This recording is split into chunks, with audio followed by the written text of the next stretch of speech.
Day 2 of రాగి సిరీస్లో ఈరోజు మనకి రాగి జావా చాలా సింపుల్గా చేసుకోవచ్చు. ఎలా చేసుకోవాలో చూసేయండి. ఒక ప్యాన్లో సాస్ ప్యాన్ తీసుకున్నాను నేనైతే. ఒక సాస్ ప్యాన్లో 1 కప్ వాటర్ వేసేసి కొంచెం సాల్ట్ వేసేసి బాగా మరగనివ్వాలి. ఈలోపు నేను ఒక కప్లో 1 స్పూన్ రాగి పిండి తీసుకొని దాంట్లోకి నార్మల్ వాటర్ కలుపుకొని బాగా మిక్స్ చేసుకోవాలి. దీన్ని బాగా బాయిల్ అవుతున్న వాటర్లో వేసి బాగా మిక్స్ చేయాలి. మనకి ఉంటలు కట్టకుండా బాగా మిక్స్ చేస్తూనే ఉండాలి. ఇక్కడ నేను కొంచెం జాగరీ పౌడర్ వేసేసుకుంటున్నాను. ఒక 4 to 5 స్పూన్స్ కూడా పడుతుంది, ఎందుకంటే చాలా చిన్న స్పూన్స్ వేసుకున్నా కాబట్టి నేను 4 to 5 స్పూన్స్ వేసుకున్నాను. దీనిలోనే కాచి చల్లార్చిన పాలు కూడా వేసి బాగా మిక్స్ చేసుకోవాలి.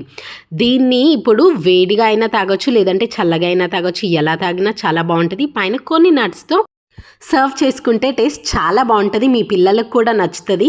బాదం మిల్క్ టేస్ట్ వస్తుంది నాకైతే ఇది తాగినప్పుడల్లా. చాలా చాలా బాగుంటుంది. ఒక్కసారి తప్పకుండా ట్రై చేయండి. ఎవరైనా సబ్స్క్రైబ్ చేసుకోకపోతే సబ్స్క్రైబ్ చేసుకోండి.